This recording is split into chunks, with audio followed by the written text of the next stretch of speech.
In Japan, there is a name that still strikes awe into the heart of the nation even after 1,000 years: Taira no Masakado. He is known as one of the 3 great Onryo, a powerful, vengeful spirit. Legend has it that his severed head flew from Kyoto all the way back to the east, and to this day, his resting place is whispered to be a spiritual gateway protecting Tokyo. The 10th century was a time of upheaval. The ancient state systems that had lasted for centuries were collapsing from within. In this chaos, although Masakado was branded an Tsuutiki, an enemy of the imperial court, he became the one and only hope for the people of the East. He was a noble rebel who rose against a corrupt aristocracy to build a utopia for his people. The rebellion of Taira no Masakado marked the historic moment when the samurai class, which would rule Japan for the next 800 years, first cried out. Why did this man declare himself the new emperor, and how did he meet his tragic end? Tonight, we unveil the truth. Masakado's roots were surprisingly noble. He was born into the Kanmu Taira clan, carrying the blood of Emperor Kanmu himself. His ancestors had lost a power struggle in the capital and moved to the far eastern frontiers. However, those who settled in the east traded the elegance of the Kyoto nobility for the life of the soil and the bow. To them, land was life itself. This gave birth to the spirit of Ishokenmei, the desperate life-or-death devotion to protecting one's own territory. This very spirit became the foundation of the class we now know as samurai. At that time, the Ritsuryo system, where the state controlled all land, was reaching its limit. In an era where the government could no longer protect its people, the inhabitants took up arms to defend their own fields. It was the birth of the warrior. And Masakado, too, found himself caught in the destiny of a clan struggle for land.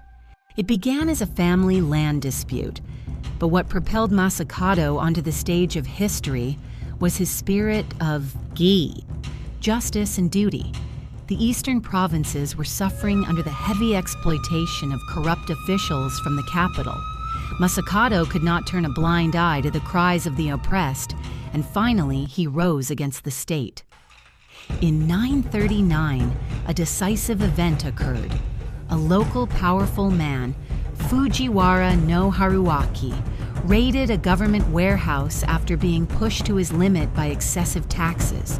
Now a fugitive, he sought Masakado's protection. In that moment, Masakado did not choose the law to hand over the fugitive.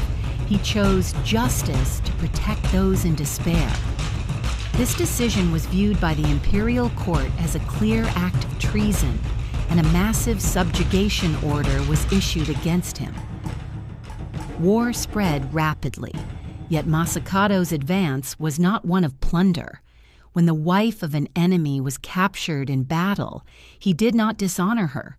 Instead, he gave her fine clothing for protection and released her, composing a waka, a traditional poem filled with compassion for her plight. Valor exists to protect the weak. He was already embodying the core of the Bushido spirit. His compassion spread quickly, and people from all over the East gathered under his banner. On the battlefield, Masakado was invincible. He mastered a revolutionary style of mounted archery, commanding the plains with unmatched speed. After seizing control of the eastern provinces, he finally declared himself the Shinnō, the new emperor of the East. It was a total severance from the old world. However, the dream of a utopia did not last long.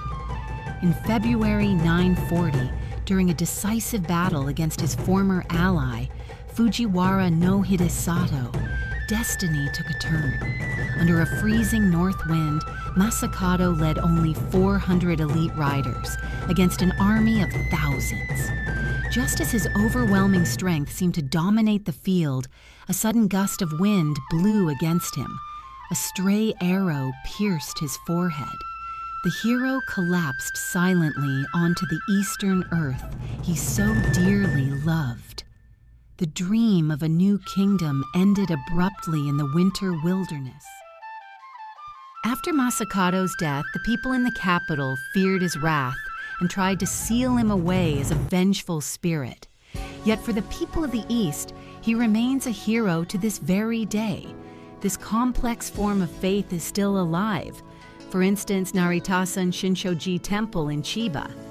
This great temple was actually founded specifically to perform rituals to suppress Masakado's rebellion. For this reason, those who love Masakado and his descendants still refrain from visiting this temple out of a 1,000-year-old loyalty. This is not a conflict, but rather a form of Ju, a uniquely Japanese expression of deep, enduring emotion and respect. In the Edo period, the shogun Tokugawa Ieyasu enshrined Masakado as the guardian deity of Edo, protecting the city. The spirit of justice, the willingness to risk everything for one's beliefs, became the cornerstone of the samurai eras to follow. The most powerful, vengeful spirit and the most powerful guardian deity. The blood and tears of Taira no Masakado continue to shake the soul of this nation even 1,000 years later.